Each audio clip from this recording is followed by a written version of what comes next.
Hello, it's Maggie, the Cheshire Crafter here, and I've had my Singer heavy-duty sewing machine for perhaps nearly 2 years now, and I've never explored the free motion aspect of it, and I'm going to do that today, and I'm going to take you with me on that journey and see what tips and tricks I can discover. But the principles will probably apply to any machine that you're quilting on. I would recommend that you look at your instruction manual. In my instruction manual, the relevant pages are 24 and 26. And that relates to attaching a presser foot shank and how to drop the feed dog or the feed dogs. There's a really handy note page. Create your own note page for how to do free motion quilting. I'm using scrap fabrics here, but I'm preparing them in the same way that I would for quilting. Pin your fabrics together in the same way that you would your quilt. I use bent pins for this. And you can see I've prepared a number of shapes and sizes. I'm going to try with the least intimidating first.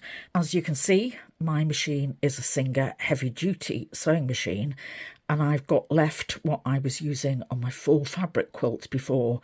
And because I've got some of that cotton in the bobbin, I'm going to carry on and use this.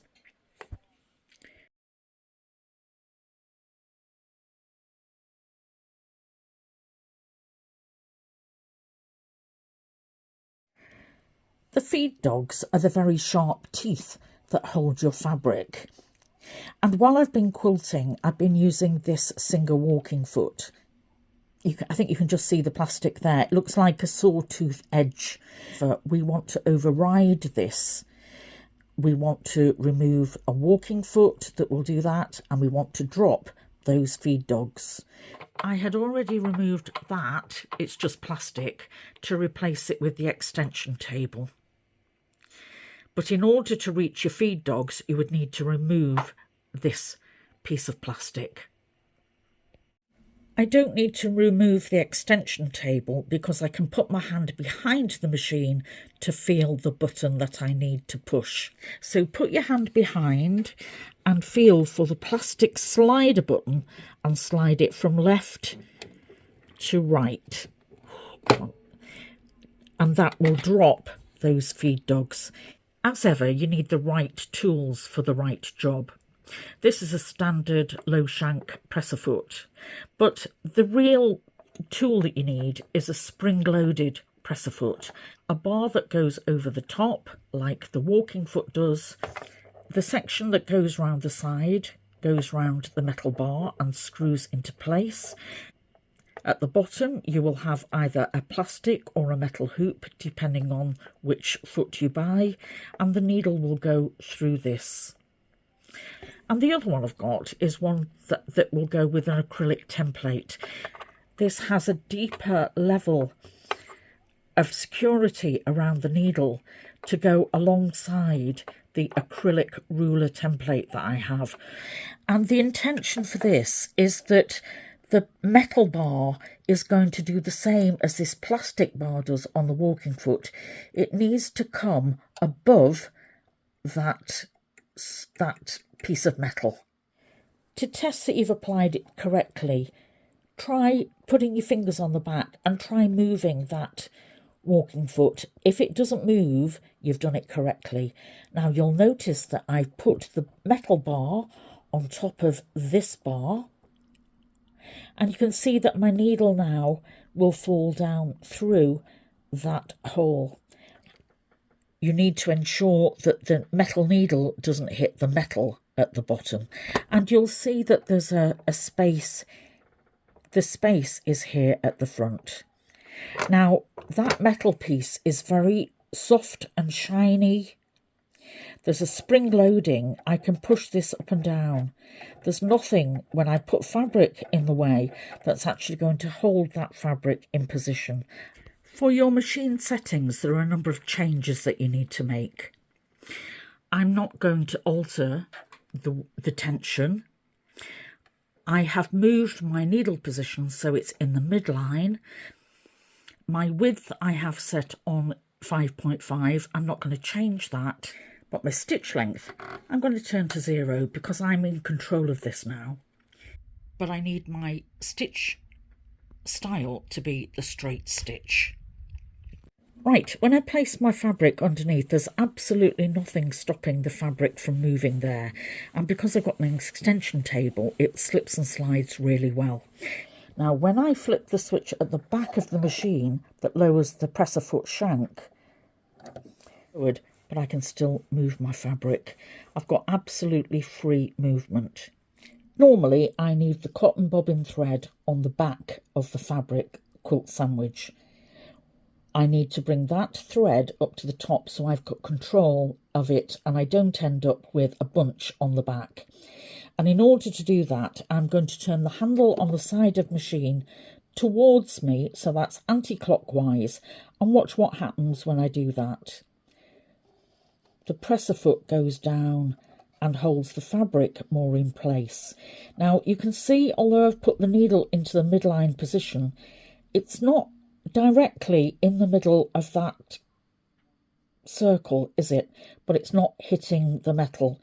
This is a test to make sure that you're not going to break your needles as you begin. So turn it once, go into your fabric and come up, and as it picks up that thread, is leave the needle in the up position. As I pull on my top thread, you can see that there's a loop. You can see there's a loop of the bobbin thread, and I need to hook underneath that and bring that to the top. So find the loop and pull on the loop. And as you pull on the loop, I'm going to tuck both threads underneath the metal circle like I would with the presser foot, and I'm going to leave them out to the left side, and I've got hold of them with my hand, so there's a little bit of tension on that. For my first stitches, I'm going to do it by hand using the hand crank, and that will secure both top and bobbin thread. Right, I'm now going to change to my foot pedal.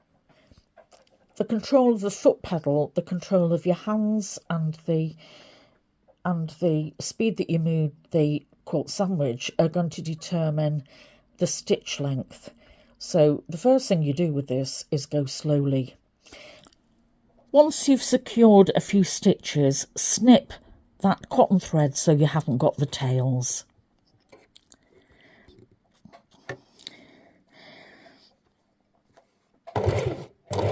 That's sufficient. Right, let's go. I'm going to try and do a straight stitch. First of all, hold your hands beside your fabrics to hold them flat and taut like you would when you're quilting. So here goes. I can slow the speed down on the foot pedal. That's actually quite fast. I'm actually working on trying to get it straight at the moment, but because I've gone quite fast, I've probably got a very tiny stitch. My stitch is absolutely tiny. On the back, I was testing my tension, and my tension is good. There's no loops, there's no links of thread, but I really need to try it again and do longer stitches, don't I? So how do I do that? So I'm now going to go much slower with my foot pedal, and I'm going to move my fabric faster, but I'm still aiming for a straight line. Let me see if I can get parallel to this one.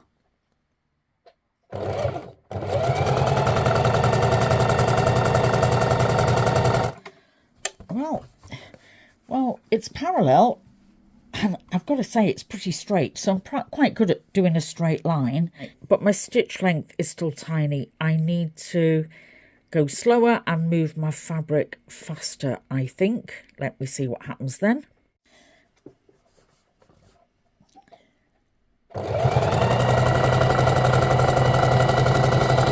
Ooh, that feels a bit better. It feels very smooth. So in close-up, that looks far more like my quilting stitches. So this is way too tight. I was going too fast on the foot pedal. I slowed it down a bit for the middle one, and then I've got a better speed and security on the back. What I want to make sure on the back is that the tension is right. That tension's pretty good. That quilting wouldn't come undone, would it? But I'm going to try some matchstick quilting now to see if I can get another parallel line and see if I can get some consistency. You take your time and come up with something that you're happy and confident with.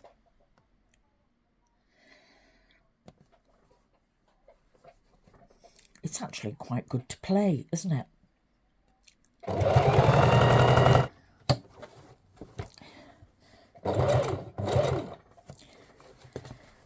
And your fabric will turn really easily.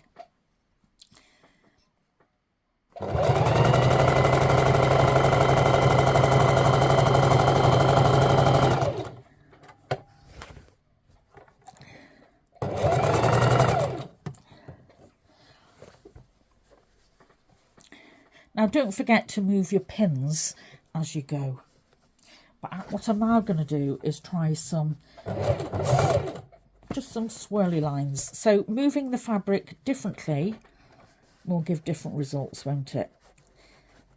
Of course, I haven't marked the fabric here. If I wanted an absolute parallel line, I would probably mark the fabric with the Frixion ink pen, the heat erasable ink pen. Right, let's try some squiggly lines. So to do squiggly lines, I'm just going to move the fabric backwards and forwards. So I'm controlling the flow and the speed.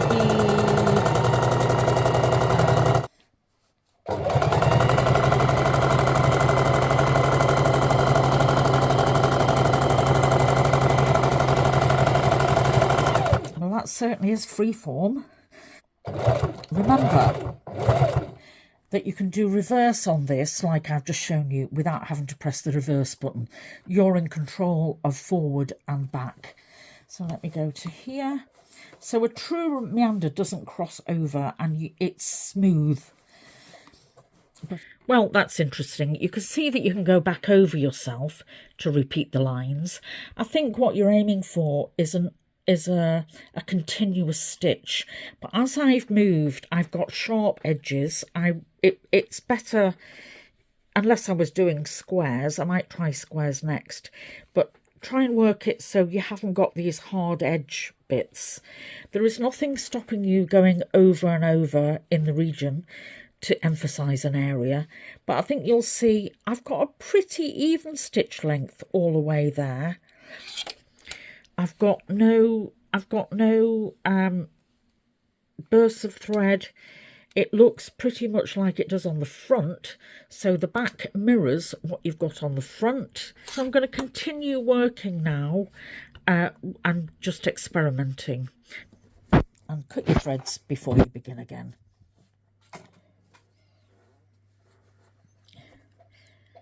And it won't lose really that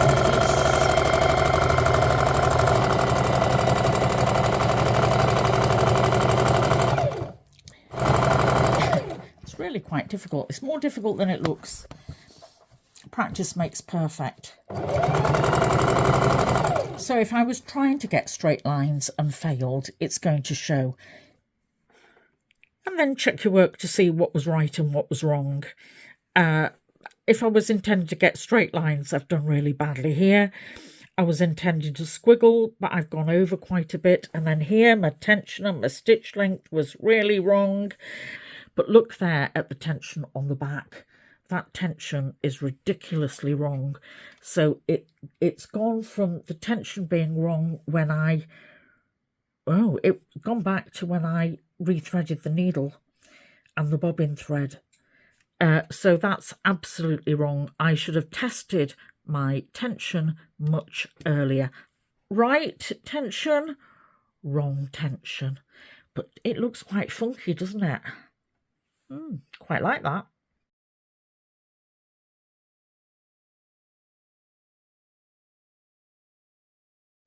Well, I hope that gave you a good laugh. It really is good fun, but I'm only a novice and I need to keep practicing, don't I? This is Maggie, the Cheshire Crafter. Come back and join me again soon for when I'm quilting properly. I won't be practicing that free motion quilting on my quilts yet, though. Bye.